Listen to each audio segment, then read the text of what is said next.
موجود ہیں علی محمد خان صاحب کسی تعارف کے محتاج نہیں ہیں، رکن قومی اسمبلی ہیں، سینئر رہنما ہیں اور ڈوز میں سے ہیں، فاختاؤں میں سے ہیں۔ بہت شکریہ علی بھائی، آپ نے ہمیں جوائن کیا، اسٹوڈیو سے کیا ہے۔ جب ضرورت ہوتی ہے عقاب کا کام بھی کرتے ہیں لیکن موقع کے مطابق۔ بالکل بالکل، یہی وزڈم اسی کو کہتے ہیں۔ جب کوئی نہیں ہوتا پھر عقاب کھڑا ہوتا ہے۔ ہاں، یہ تو جیسے آپ کھڑے رہے ہیں ہمیشہ، ہم نے اس بات کے ہمیشہ معترف رہے ہیں۔ یہ بتائیے گا کہ اب آج بھی آپ ہائی کورٹ سے بھی تھوڑی دیر پہلے آئے اور بہت ساری چیزیں آپ دیکھ بھی رہے ہیں، کیا آپ کو لگتا ہے یہ جو احتجاجی تحریک اٹھی ہے یہ کچھ کام کر پائے گی؟ بسم اللہ الرحمن الرحیم، اللہم صلی وسلم مبارک علی سیدنا محمد و آل محمد۔ سب سے پہلے آپ کو اور آپ کے ناظرین کو گزشتہ عید مبارک۔ دیکھیں، ہماری سیاسی جماعت نے اپنی کوشش تو کرنی ہے۔ سیاسی جماعت کے پاس سب سے بڑا ہتھیار یا طاقت وہ عوام ہے، اور عوام اس وقت اگر کسی جماعت کے پاس ہے تو وہ تحریک انصاف ہے۔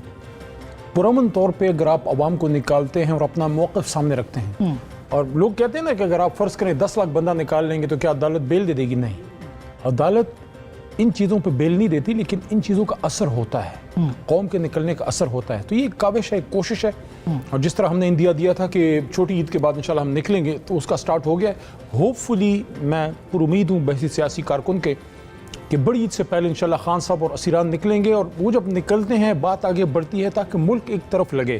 اس وقت کوئی بھی چیز آپ کے ملک کی ٹھیک نہیں ہے، ایون یہ بھی نہیں لگ رہا کہ کوئی حکومت ہے بھی کہ نہیں۔ وہ حکومت جو اپنا وزیر داخلہ نہ لگا سکے، اپنا وزیر خزانہ نہ لگا سکے، وہ سب کچھ ہو سکتی ہے، حکومت نہیں۔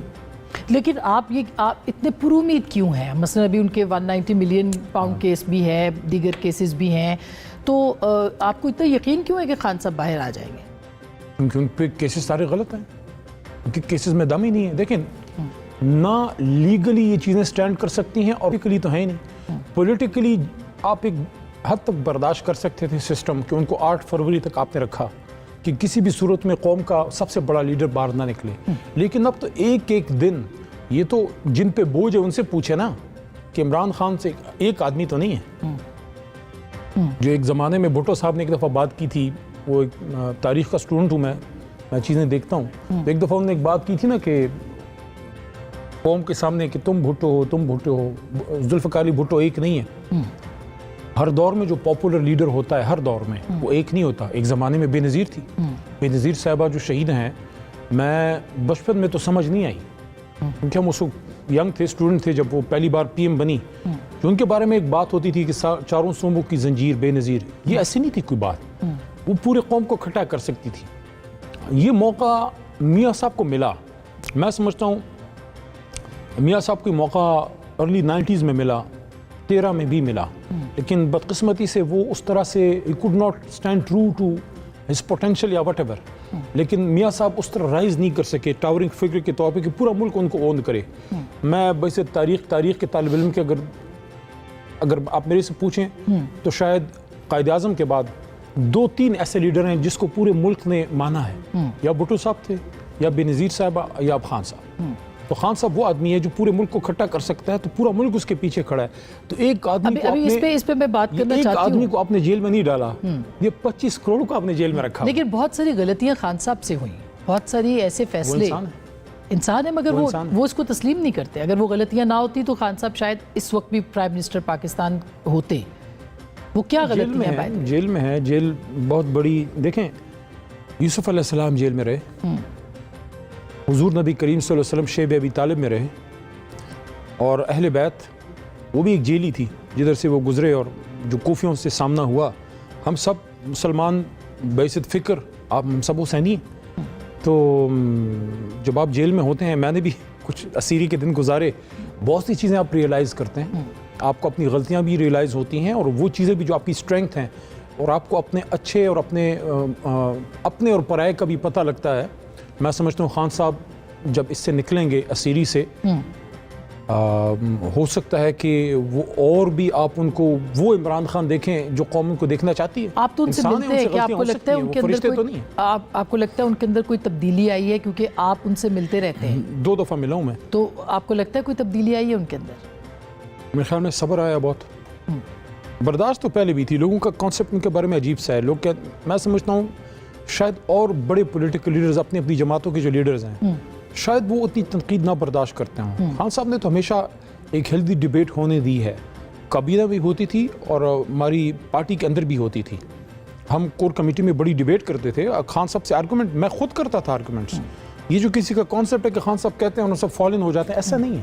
نہیں, مگر آپ کو نہیں لگتا کہ بہت ساری غلطیاں ہوئیں, انکلوڈنگ یہ کہ اب اس وقت آپ بات کرتے ہیں کہ جی مداخلت نہیں ہونی چاہیے, مگر اسی مداخلت کے بلبوتے پہ پاکستان تحریک انصاف اقتدار میں آئی اور وہ سارے الزامات جو اس وقت کے سیٹ اپ پہ بندوبست پہ لگ رہے ہیں وہ بندوبست انہوں نے خود بھی کیا. پاپولر جماعت ہے. مجھے خان صاحب کے وہ کمنٹس یاد ہیں جو انہوں نے کیے, شاید پتنی بنی گالا یا کہاں کسی میٹنگ میں. کہتے ہیں کہ میں نے لاہور کو 2 دن بڑا سنسان پایا. ایک 1987 کے سیمی فائنل ہارنے کے اگلے دن وہ کہتے ہیں مجھے اندازہ نہیں تھا کہ میری قوم کو اتنا اس کا دھچکا پڑے گا. جب ہم 87 میں آسٹریلیا سے ہارے تھے, پورا لاہور کہتے ہیں کہ سنسان تھا اگلے دن. اور 13 کے الیکشن میں جب لاہور ہم سے چھین لیا گیا, اگلا دن اگر واقعی وہ لاہور میاں صاحب جیتے تھے 13 میں, تو اگلے دن تو لاہور میں فیسٹیویٹیز ہونی چاہیے تھی. پورا لاہور سنسان تھا. 11 مئی کو الیکشن ہوا تھا.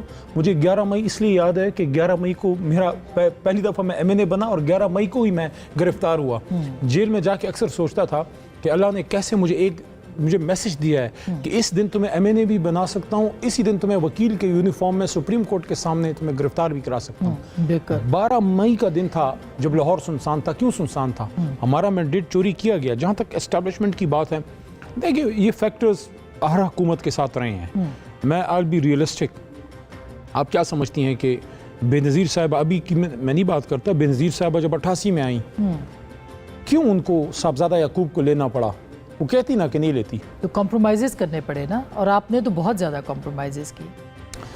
یہ حکومت بھی کمپرومائزز کر رہی ہے. دیکھیں میں سمجھتا ہوں کہ خان صاحب نے ایک بات کی تھی اور آئی ٹرولی بلیو کہ یہ بڑی پریکٹیکل بات ہے, بڑی پریگمیٹک ہے. آئیڈیل نہیں ہے, پریگمیٹک بات ہے کہ اپنے نظریے پہ کمپرومائز نہ کریں, نظریے کے لیے آپ کریں.